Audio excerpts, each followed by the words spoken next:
If you guys come on in and take a seat, we'll get started. Sorry about the lunches. I saw that we ran out there, so I guess we have a good turnout. So my name is Bill Keffer, and I'm the director of the Energy Law program here at the law school, for those of you who don't know, and welcome to the people who are joining us by Zoom as well. We're glad to have you with us.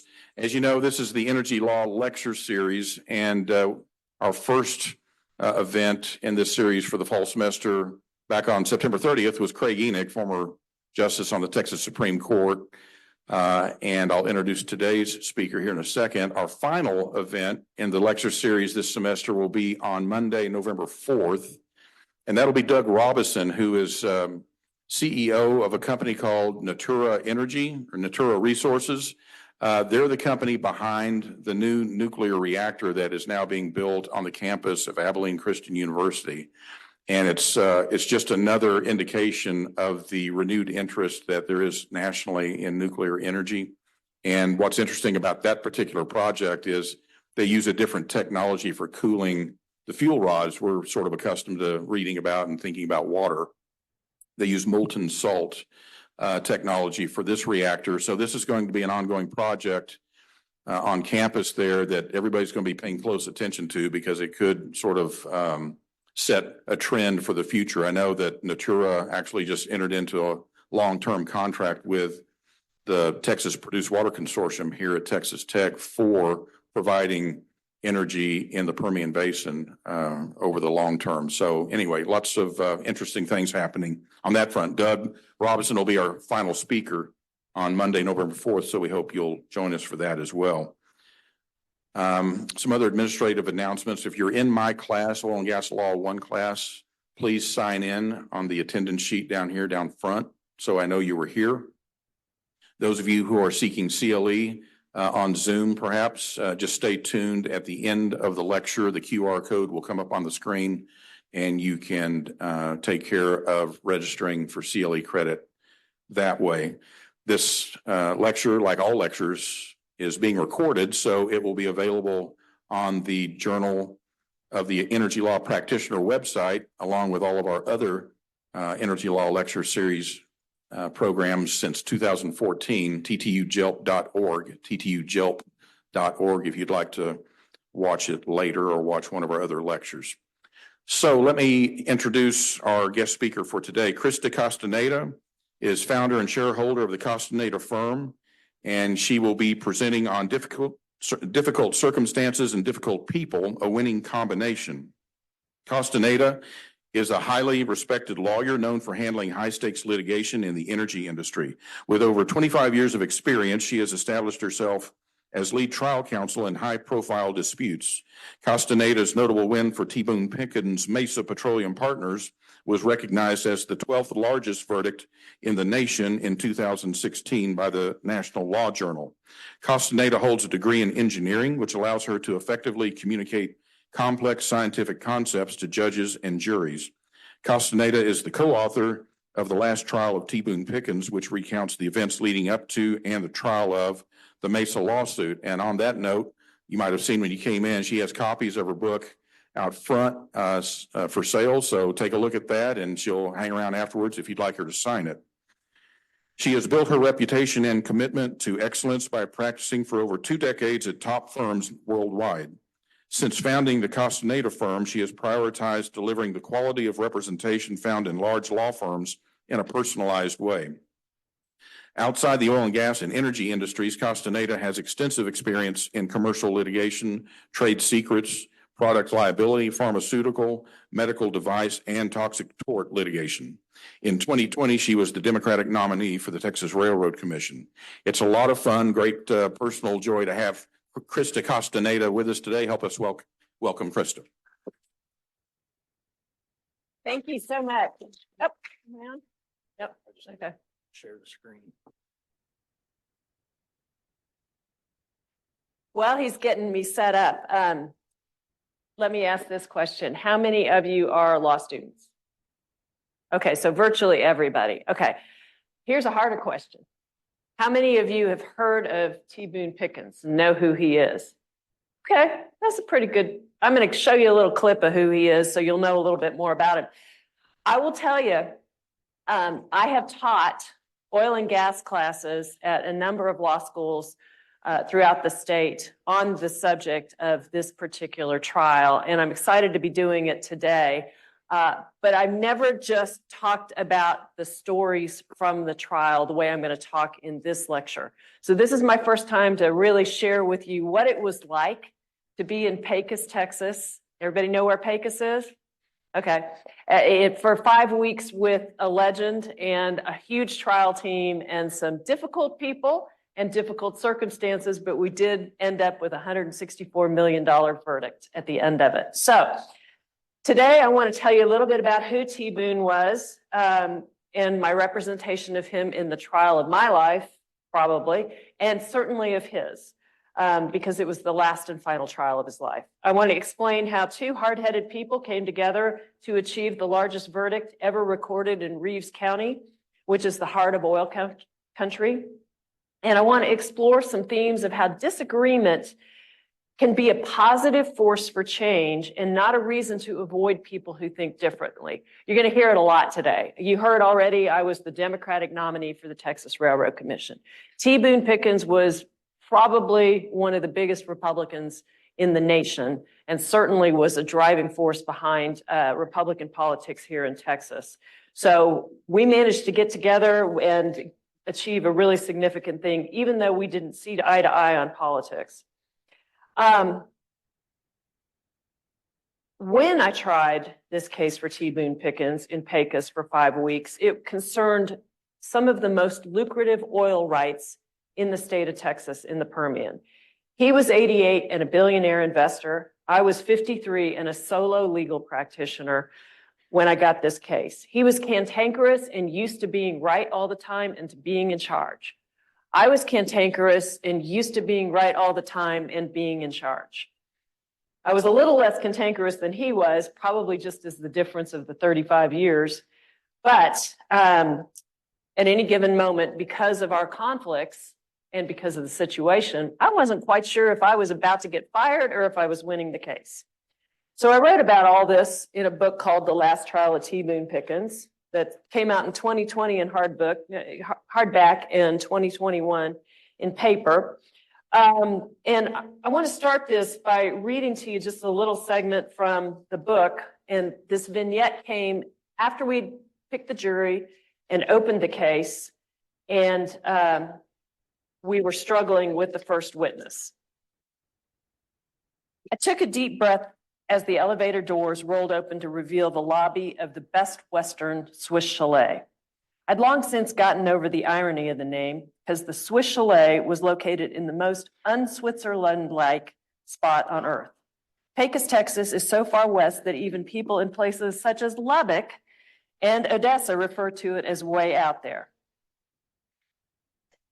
Sitting in the eastern edge of the Chihuahuan Desert, tucked under the arm of New Mexico, its barren vistas, tumbleweeds, and blazing heat reinforce almost every Hollywood stereotype of Texas. The scene was a far cry from my office in Dallas. As a lawyer who specializes in fights over oil and gas rights, I'd spent my fair share of time in dusty little towns in the middle of nowhere. Some of them made Pecos look like a thriving metropolis. There's an old industry saying that oil isn't found in pretty places, and that's mostly true. It's relegated to deserts and badlands and seabeds deep below the surface of unrelenting oceans. And when drilling deals in these remote places go bad, when the partners can't solve a dispute, they call me. No one, even Pickens, realized how big the Permian dispute was when it started. To be honest, that's the only reason he hired me to represent him. Pickens' right-hand man would later tell me that they would never have chosen a solo practitioner, and it went unspoken. They probably wouldn't have chosen a woman if they'd known how much was at stake when they gave it to me. When they picked me, I didn't have a large staff or junior partners working for me like when I'd been a partner with a big law firm.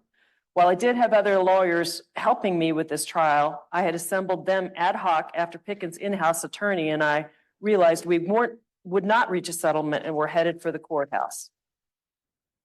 I tried to put all these thoughts out of my head and focus on Pickens as I headed to the conference room where he and the rest of the team were waiting. We'd scheduled a meeting for nearly the 20 people on our trial team every day after court recessed so that we could review what had happened and discuss the plan for the next day. It was a large group to keep happy and engaged. That was part of being the lead trial lawyer. A little bit of cheerleading, motivational speaking, maybe even some impromptu therapy.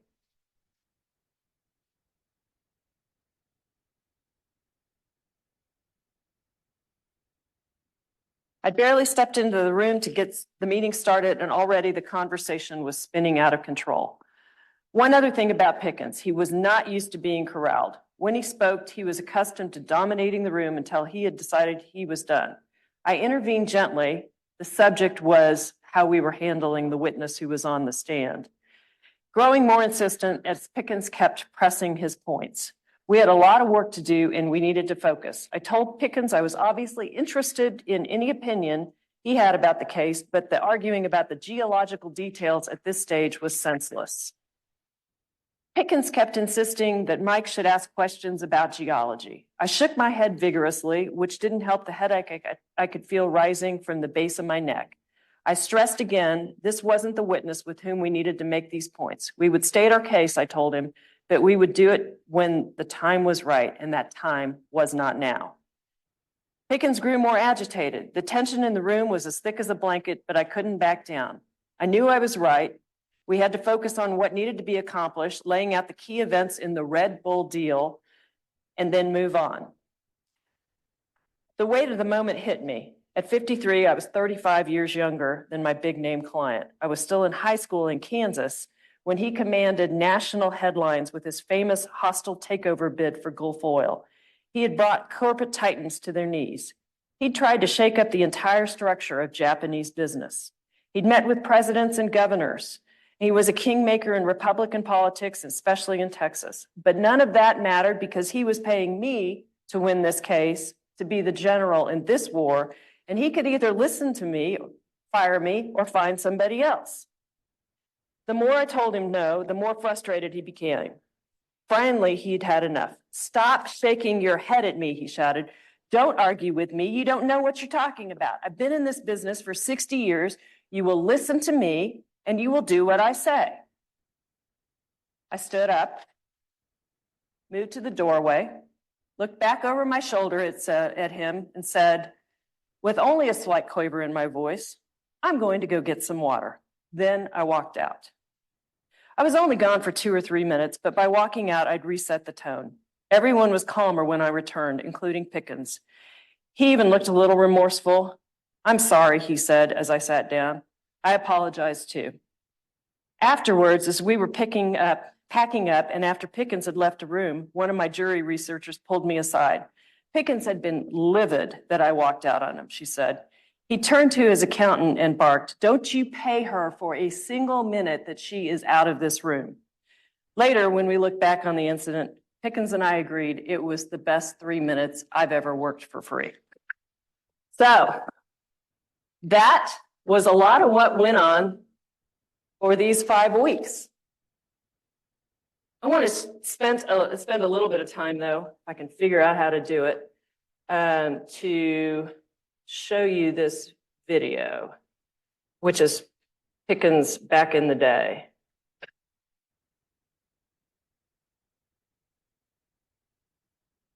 Let's see. Hang on.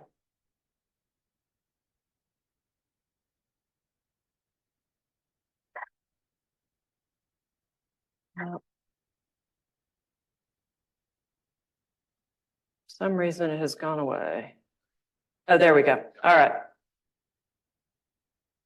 And we return with breaking news. An oil tycoon for the ages has died. That has been confirmed by his office. T. Boone Pickens, a legendary oil man, was 91. Let's take a look back at a real American life. I think the reason why I don't view myself as a workaholic is because I love to work. In the media, he was known as T. Boone Pickens, the corporate takeover raider from Amarillo, Texas. To friends, he was just Boone. But to everyone, he was a master of reinvention, both personally and professionally. Born in Oklahoma in 1928, Thomas Boone Pickens was a businessman from the start. When I was 12, I got my first job, newspaper job. I was a paper boy. I always had money after that in my pocket, and it was a good feeling. He graduated from Oklahoma State University with a degree in geology and went to work for Phillips Petroleum. But the corporate life was not for him. Before long, he started his own company, Mesa Petroleum, with just $2,500. Pickens spent years out in the desert, personally drilling for oil and buying up land, collecting valuable assets. He took Mesa public in 1964 and quickly realized what the power of stock can do. Turning from geology to corporate finance, Pickens became one of the first so-called corporate raiders. He unsuccessfully launched takeover bids for Gulf Oil, Phillips Petroleum, and Unocal, creating a playbook, though, that would be followed by many others over the next few decades. Take a small stake in a company, pressure it to sell itself, and become very rich in the process. I would be foolish to sit here and tell you, that we lost in a deal where we made $500 million. Despite his reputation as a stock-holding swashbuckler, Mr. Pickens was also an early advocate for shareholder rights, insisting that executives be compensated with stock. Now, remember, the stockholder owns the company, and the management's the employee. That line of thinking informed a new generation of shareholder activists. In 1997, at the age of 68, Pickens started his investment firm, BP Capital, one of the first energy-focused hedge funds. It was a nearly total flop at first, but a huge bet on natural gas in the year 2000 proved prescient and set off a run to a billion-dollar fortune. In July 2008, he self-funded a $100 million campaign aimed at making America energy independent. We haven't done a thing to lower our dependency on foreign oil. Though the Pickens plan never reached the scale he wanted, Pickens has been instrumental in creating a line of natural gas-powered vehicles and a company called Clean Energy Fuels. Pickens plan, booyah! For Pickens, philanthropy became as important as profit. He donated $500 million to his alma mater, where the football team now plays in Boone Pickens Stadium. But his greatest love was the 65,000-acre ranch he owned in the Texas Panhandle. He even bought and moved his childhood home from Oklahoma onto the ranch and started to drill a new oil well there in 2018. I always say I'll retire in a box. Is the way I'll go out, feet first. A lasting memorial, perhaps, to a full life lived. And what an American life it was. That was Brian Sullivan. Okay. So one thing I want to emphasize here. Oh, good. Now we're too loud. Tell you what, I'm going to move away and hopefully it'll calm down. One thing I want to emphasize here is the whole idea of that shareholder rights, the Wall Street emphasis on companies, on returning shareholder value, maximizing share price. He was at the vanguard of that particular movement, which is still going on to this day. It really had reshaped business. All right, let me see if I can get back to my presentation here.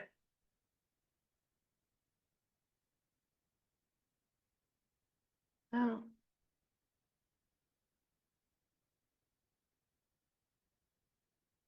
All right. How I came to know T. Boone Pickens. I had been a partner at Block Lord, which is a big law firm. Some of y'all may have heard of it. And I had practiced there for about 20 years when Pickens came in as a client. And has anybody ever heard of Aubrey McClendon? Anybody know who he is? Okay. He was another big titan of oil and gas. And he and Boone got into a dispute over a lease in the Barnett Shale, Johnson County. And because I had handled that well, I came to know Boone. And in 2013, I left Big Law because I was kind of fed up with it. I decided I would retire and do something else. So I became a partner in an international PR consultancy. And the idea was that I was going to handle the BP Macondo disaster for BP. Not the point of this story, but that particular engagement didn't work out. And in 2014, I found myself needing to get back into the legal profession. So I decided I would open my own shop. An interesting thing happened though, while I was at the international PR consultancy, I interviewed Boone with another partner of mine for a magazine. And Boone gave us a lot of his time. And the issue was about the same shareholder rights thing you just saw. And at the end of it, he said to me, Chrysta, when are we going to have another big case? And I said, well, I'm not really practicing law anymore. He's like, no, we're going to have another big case. And I thought that was very odd. And let's see, in 2014, he was 86. And I thought, well, maybe he just doesn't quite get that I'm no longer a lawyer. But he was right, because he knew a lot of stuff, even when it wasn't obvious how he knew that stuff. Anyway, I opened my own law firm in 2014, and 6 weeks later, I had lunch with Pickens' general counsel. And he said, well, Chrysta, here's a file. And the file wasn't any bigger than this. He said, maybe there's something here. And it turned out to be $1 billion dispute over the sweet spot of the Permian.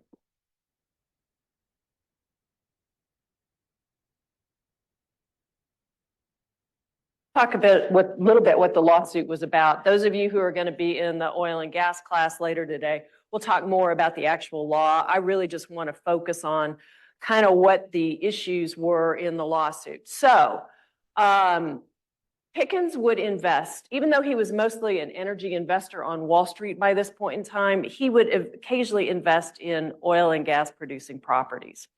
And this particular one was called the Red Bull Prospect. And it was an area of mutual interest. Anybody ever heard of an area of mutual interest? Okay, got one taker. An area of mutual interest, it's a wildcat play. You'd say, we're going to look for leases and we're going to drill wells in this area of West Texas, for example, the Permian. And for a period of 5 years, which was the deal in this case, anytime any one of us takes a lease in this area, we're going to offer participation rights to everybody who's in our deal. So Pickens signed up for 15%, and he was supposed to be notified anytime anybody took a lease in the area of mutual interest and be allowed to pay for his 15% and gain 15% ownership of all leases and all wells. Probably you can figure out why you do this. Anybody want to hazard a guess? Sorry, I'm very participatory. You want to hazard a guess? Have to do all the land work yourself, do an effort, all the other land in. Excellent observation. And you don't have to pay for it all yourself. You're spreading the risk of your financial investment because you don't really know whether oil is there or not, okay? So Pickens says, yes, I'm in for 15%. He signs on the dotted line in 2007. He pays for the initial round of properties. He puts about $450,000 into it. And then he stops hearing from them. And when they hire me, they're like, well, we're seeing a lot of activity out there. So whatever happened to the Red Bull? The target was the Delaware Basin, for those of you who know geology, in Reeves and Pecos County before it was a thing, okay? The 2008 downturn probably tamped down on everybody's activities out there, but Pickens' net worth, this was an issue in trial, went from $4 billion to $1 billion, which was a huge downturn. And there was an allegation in the lawsuit that Pickens had called the operator of this project. The promoter of the project was a company in Midland, and the operator of the project was a longtime operator in Dallas. So Pickens had reportedly called the operator, said, I don't want to do this anymore.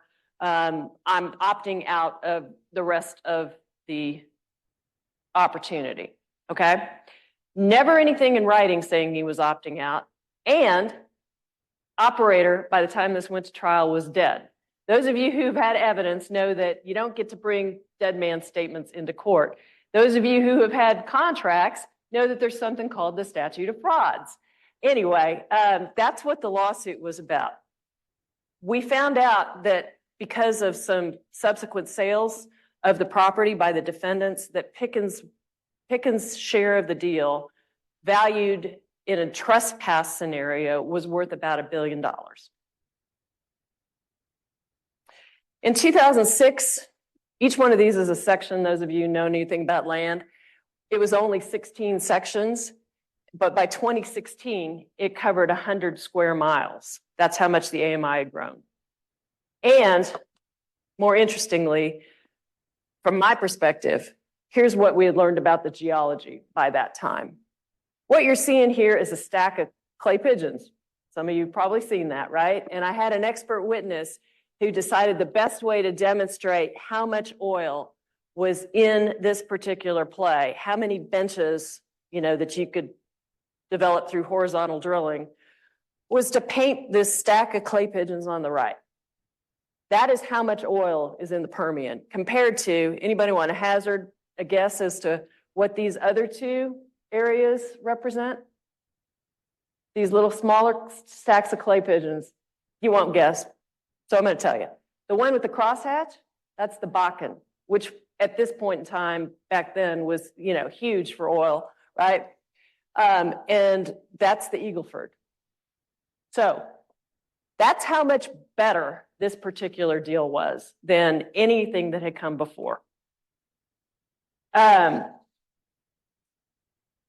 Interesting thing about this little demonstrative too. So if you're going to be, anybody here want to be a litigator? A few, okay. Well, part of the fun of litigation is figuring out how to do things in court when you have no idea how you're going to do some of this stuff. This particular set of skeet sat on the edge of my desk. I'm at counsel table. The jury's here. I put it right there, and I left it there for 5 weeks. That thing sat on the edge of my desk, and no defense counsel said, hey, why is that demonstrative constantly up? I used it to great avail during the course of this because it was a constant visual reminder of how much was at stake. All right. Why didn't it settle before trial? Anybody want to hazard a guess as to how many cases settled before trial? Any numbers? Go ahead. 98%, exactly. Exactly. It was even more during probably, well, would it be more or less during the COVID? It's a good question. There was no pressure to settle. Why didn't a case that's this big, $1 billion in dispute, why didn't it settle prior to trial? Well, there's a lot of reasons, but one of them is because there's $1 billion in dispute. Who's going to write a check for any portion of $1 billion if they have any chance of keeping it? That's one of the fun things about being an oil and gas litigator is because the money is so much bigger than any other kind of commercial litigation, you get outsized personalities, you get people swinging for the fences, and that's what the defendants were going to do. And that's what Pickens was going to do. Another reason it didn't settle is because they didn't believe I could beat them. I was a solo practitioner with an 88-year-old client, and they were the biggest law firms in the world. And there were multiples of them, and they all had, the senior male partners and huge trial teams. So they didn't think it was going to happen, that we were going to win. Another reason it didn't settle was because Pickens knew the worth, but they only offered us 1% of what he believed it's worth. And let me be clear on this. We would have taken something less than $1 billion to settle. But even valuing it for a settlement purpose, they didn't want to give us anywhere near that amount. So there was too much at stake. But another thing I want to tell you about T. Boone Pickens is he was very much into what we call Booneisms. And if you ever go on boonepickens.com, you can look up the Booneisms. All right, it'd be things like a chapter in the book, work hard, stay late, get up early. He'd say things like that. Well, one of the things he said all throughout this trial was, don't rush the monkey. All right, none of y'all are going to figure out what don't rush the monkey means because you're not 65-year-old plus person. But back in the day, Pickens grew up in the 20s and 30s, the Depression era.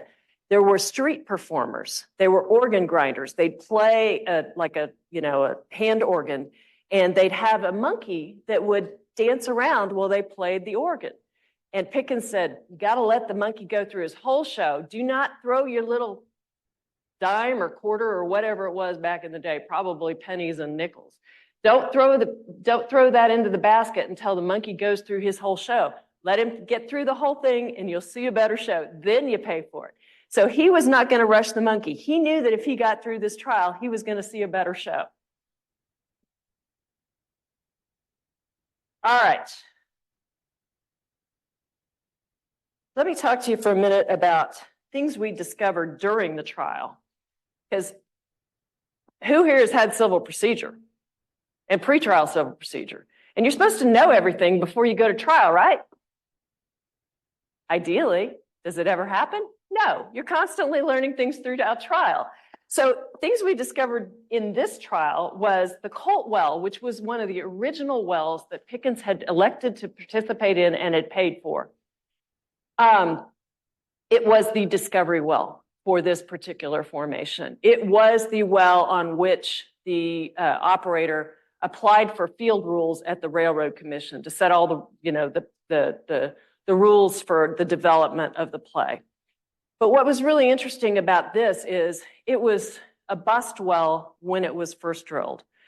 But the operator and the promoter, the defendants in our case, had seen something in that well that was a corollary to the only other well that was out there.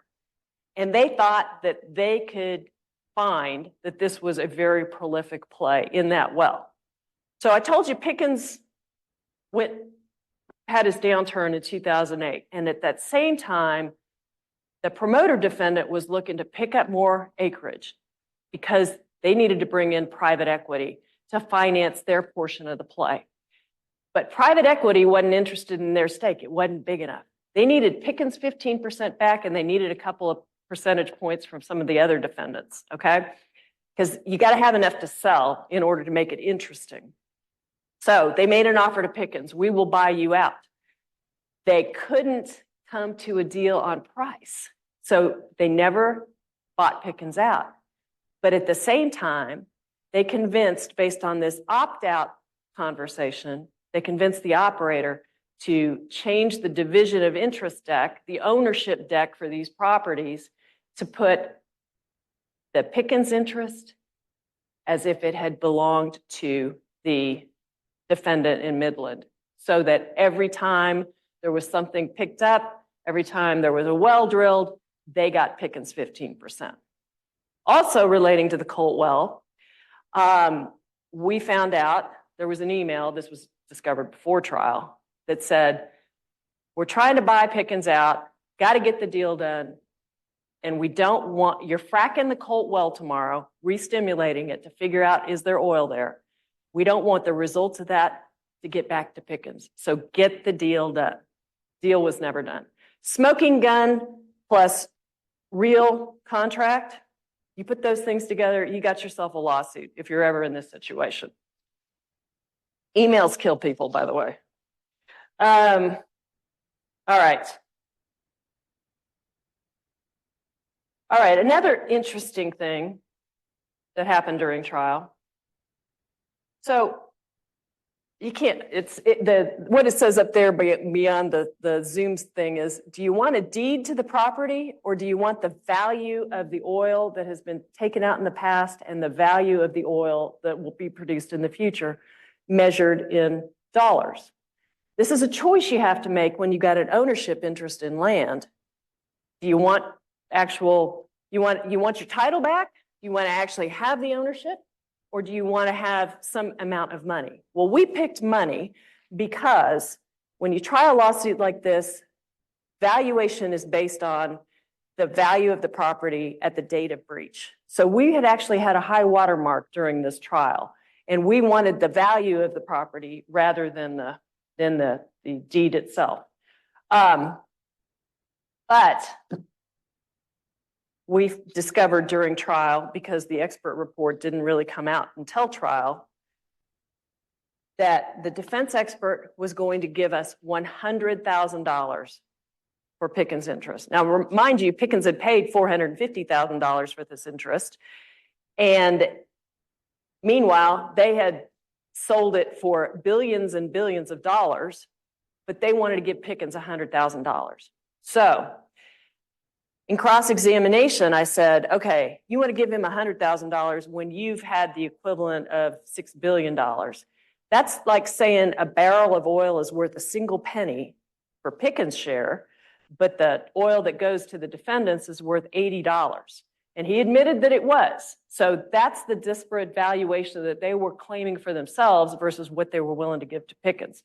And I took that penny and I put it on the top of that stack of skeet, and it also sat there for the rest of trial.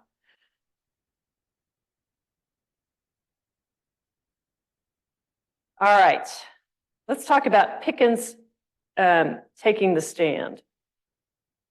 All right, one very interesting thing happened when Pickens took the stand. Does anybody remember what happened in 2016 in November? Was there an election? Was there an election between Donald Trump and Hillary Clinton? And guess who was supporting Hillary Clinton and guess who was supporting Donald Trump? And guess what day T. Boone Pickens had to be on the stand, and I had to put him on the stand, and we had to work together to make sure that the jury heard the story. The day Hillary lost the election. So I told you already, he was a big Republican. I was a Democrat. You heard I ran for Railroad Commission as a Democrat. We would constantly, and good-naturedly though, battle about politics, knowing full well we were not going to convince the other person. The reality is that we did not see eye to eye on politics. And so every morning we would have breakfast in the breakfast area of the Swiss Chalet Hotel, which was filled with all the roustabouts and oil workers, and Pickens would go and talk to each of them and ask about what projects they were doing. And anyway, Pickens is down there with his guys from his team, all of whom are diehard Republicans. And I come down from my room thinking, oh my God, what am I going to have to deal with before I have to deal with the reality of this trial? And I thought, there's no way we're going to get through this.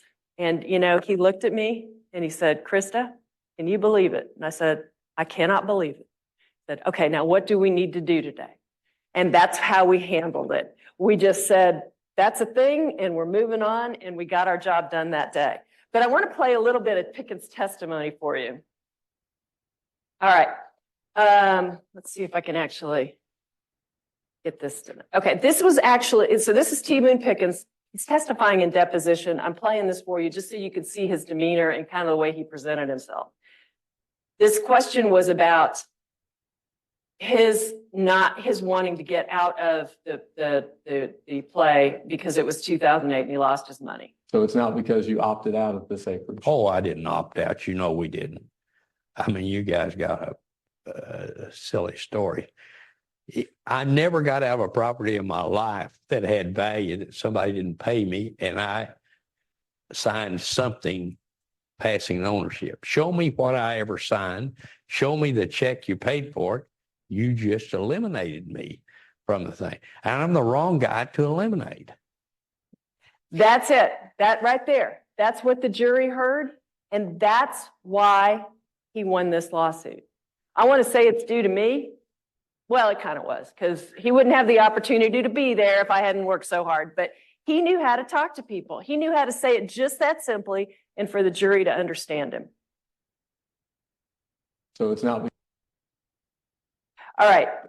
I want to read for you one more just thing that is indicative of who Pickens was. All right. So he's on the stand and he has to face cross-examination. Now, mind you, this man was 88 years old. He couldn't see well. He couldn't hear well. And I didn't even get to prepare him. Usually you're going to woodshed a witness and you're going to go through all the documents and you're going to practice what you're going to say so that you got this dance down where he knows what I'm going to ask him and I know how he's going to respond. He wouldn't let me do any of that. Okay. So we were in the biggest trial of his life and of mine, and we had no rehearsal because he just didn't want to do it. He was convinced he was that good. And I was praying for dear life that he was. He got through direct examination just fine, and then he had to face cross-examination. And so this is this vignette. All right, the cross-examination wasn't over. Now Pickens had to face the operator's lawyer, who was more experienced litigator than the other one. He stood up and took a few steps towards the witness stand. Mr. Pickens, are you okay to continue? Are you doing okay? He asked. Pickens didn't miss a beat. Yes, I'm fine, but I'm a little worried about you. The jurors laughed. I grinned a bit myself. We could all see that the lawyer was winded and sweating as he paced the floor. He seemed to be nervous, which I thought was unusual for somebody who tried as many cases as he had. The lawyer started off with the issue of Mesa's missing Red Bull payments. Mr. Pickens, you would expect that if there was a payment made by Mesa, there'd be a canceled check or a wire transfer advice. Pickens agreed, saying that his CFO doesn't pay hundreds of thousands of dollars in cash. The jury chuckled again. They clearly liked Pickens. The lawyer focused on many of the same points about accounting, including whether checks had been sent back and forth and so on. Then he returned to the issue of how Pickens' net worth had declined in 2008. He noted that Pickens had agreed to pay for the Red Bull acreage before the drop in his net worth, implying that Pickens hadn't paid because he didn't have the money. And if you didn't pay for it, you didn't earn an interest in it, the lawyer asked, turning away from Pickens to look towards the jury. He tended to make this move when he thought he was scoring a point. I saw a flash of anger across Pickens' face. You look at me when you ask me, he demanded. I realized instantly he couldn't hear the lawyer when the lawyer turned toward the jury. He turned back, asked the question again, and Pickens conceded that he had to pay for things to fully earn his interest in the Red Bull. Of all the issues raised, this was the most problematic. I didn't agree that the law required Mesa to pay for the things, Mesa was the name of Pickens' company, for when the defense had refused to bill it for any of the costs. In my mind, this argument puts too much power in the hands of the defendants to undo the written contracts they'd signed. Mr. Pickens, one last question, the lawyer continued, picking up with the idea that the operator had given Pickens some of his money back. Referring to a check that the operator had mailed in 2009 to clear a credit balance, he asked, have you ever known a crook to try and give you your money back? Pickens didn't miss a beat. I haven't had a lot of dealings with crooks, Pickens said. Not as many as you probably have. I almost laughed out loud. Another score for Pickens. We hadn't just survived Pickens' time on the stand. We'd scored some important points and deflected their cross-examination. My 88-year-old star had again pulled off his part in the dance. He was that clever. He was that good.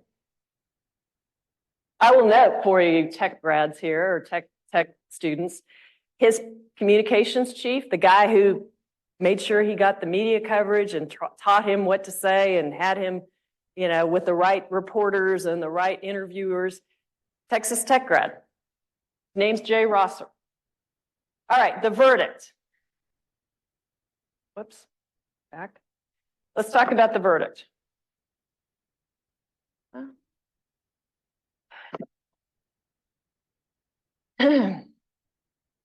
Pickens had sat through, this was unusual, Pickens had sat through every minute of this trial. He wasn't going to miss a minute of it. He wanted to see the entire show.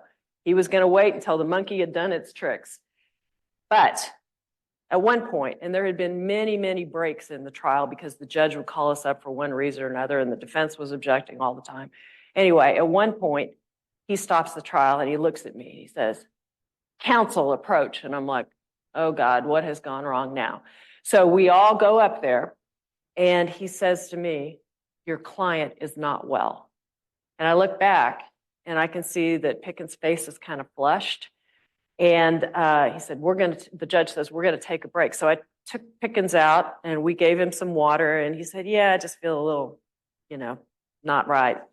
Well, we finished the case and Pickens actually had to leave after the last witness and was not there for closing arguments and was not there for the verdict because the doctor believed afterwards that he began having a series of small strokes that would lead to the end of his life. He missed the verdict, which was after 5 weeks of trial. The jury took 3 hours after 5 weeks of being there to render a verdict for every dollar that we had asked for. And specifically, if you ever try a case like this, I think it's very helpful to ask the jury for specifically what you want. They've heard weeks and weeks of testimony. They just want to know what is the answer in my mind. And look, it's a risk because they might think it's something else, or they maybe think I'm asking for too much, but I literally asked for what added up to over $164 million down to the last dollar. Okay, so they wrote down on their verdict form, which they had a copy of, what the amount was. They took it back, deliberated for 3 hours to fill out the jury questionnaire, and came back with exactly that amount. However, it took a year to get to a judgment. The judge sat on the verdict for a year. We actually had to get a writ of mandamus to issue from the El Paso Court of Appeals because it was taking too long. And some of you probably heard from Justice Craig Enoch. Well, Justice Craig Enoch 2 weeks ago was your presenter, and he was actually the lawyer who helped me get that mandamus. So you've been in some good company. He's a great guy. All right. Last thing I want to tell you about is our final meeting. So I just want to close it, and I think we've got time, with one final little reading. I saw Pickens for the last time on August 23rd of 2019. Every month or so, I'd go out to his office for lunch to catch up with him and some of his longtime associates. Despite his stringent health regimen, he always worked out every day. Pickens had a sweet tooth, and he loved it when I'd bring chocolate-covered strawberries, sprinkled cupcakes, or an assortment of cookies. I regret that I never baked him a peach pie or a cobbler, which were his favorites, because he loved home cooking. During my last visit, I showed up with cupcakes and greeted him in the huge conference room that was the centerpiece of his offices. He'd officially closed his hedge fund by then and claimed to be retired, but the bank of monitors that covered the entire front of the room, probably 30 feet or more of TVs, still flickered with live feeds of CNBC news coverage and screens from Bloomberg terminals depicting real-time market data. Pickens had presided as the general in this war room since he set up the company in the late 1990s. Former presidents, athletes, political candidates, and celebrities had at various times pulled up one of the 22 leather armchairs that ringed the 24-foot inlaid wood table. Pickens still ate lunch there most days while discussing the latest market developments with his traders. By then, many of them had started their own funds, but he still gathered faithfully around the massive central table to share their thoughts with the man who'd given him their start. Pickens walked in that day, relying more than he had a year ago on his walker, but still upright and capable of standing without it. At first, he looked at me with confusion, not recognizing me. But then he broke into a big smile when he remembered I was his lawyer and we had won the big battle together. We sat down to talk. As usual, he wanted to recap the highlights of the trial. He struggled to join the conversation because he couldn't speak well. He couldn't run through his geological monologue anymore. He was a geologist and he loved to talk about those 10 benches of oil I showed you. There'd be no emphatic swoosh when he talked about how they cut him out of the deal. But he followed what we were saying with as much interest as ever, and he delighted in listening as we reminisced about our days in the Pecos courthouse. He wanted to discuss, as he always did, whether he thought I should have settled. I assured him once again that he'd done the right thing. I told him that the prospects of getting more out of the Court of Appeals or the Texas Supreme Court without retrying the case were slim. Left unspoken was the fact that he was not physically able to give key testimony in a retrial. He knew as well as I did that at 91, he was unlikely to see the outcome. We debated a few political issues for his benefit. Even though he couldn't really express the thoughts he wanted to say, he enjoyed listening. His fellow employees took up the conservative mantle, which came naturally for them, debating me and my liberal leanings. I informed him that I was considering running for a seat on the Texas Railroad Commission, which regulates the state's oil and gas industry and has nothing to do with railroads. Pickens gave me a wide smile. Well, Chrysta, it's just a short step from there to the presidency. I asked him if he'd vote for me for president, reminding him that I was a Democrat, and he said he just might.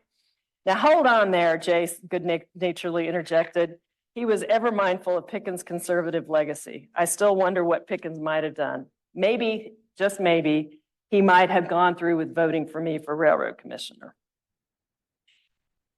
He told us he had an early afternoon doctor's appointment, then made a show of standing up by himself. I complimented him on the effort, and he smiled in appreciation. I love you all, and I'm leaving, he said. He didn't clarify, forcing us to ponder whether he meant the room or this life. On Wednesday, September 11th, 2019, I was giving a lunchtime presentation to the Dallas Bar Association about oil and gas litigation. I used the Pickens case as an example because it has some useful lessons and his name captures attention. As I finished my part of the presentation and sat down, my phone flashed an alert from the Dallas Morning News. T. Boone Pickens, legendary oil man, dead at 91. I froze. While I had anticipated Pickens' death in an inchoate kind of way, I had not prepared myself for the actual moment. I was surprised by the intensity of the grief that washed over me. I have no doubt that he chose September 11th, the day that the Twin Towers fell, a day that we mourn as a nation, to leave us.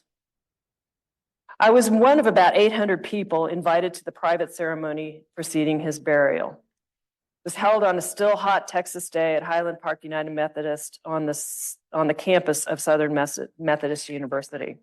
Governor Abbott spoke, his best friend spoke, and then Jerry Jones spoke last. Jerry Jones, owner of the Dallas Cowboys, in case anybody's been living under a rock. Pickens had been one of the first to welcome Jones to Dallas when he bought the team in 1989. Jones recounted his days playing for the Arkansas Razorbacks under Frank Broyles, who taught him to be a fourth quarter player. In the first quarter, you're ready to go. Your uniform is clean, you're energetic and ready to play your best. By the second quarter, you're still in there fighting, but you've got some mud on your jersey and you've taken a few hits. Then you go into the locker room for halftime, and in the third quarter, you maybe rest and the pep talk help you out a little bit. But you are pretty fatigued and banged up. But just wait until that fourth quarter. That fourth quarter is when a player really proves his worth. You're beat up, you're exhausted, you're mentally fatigued. It's the fourth quarter player who can get past all of that and win the game. Boone was a fourth quarter player in life. He gave it his all until the last. Thank you for listening.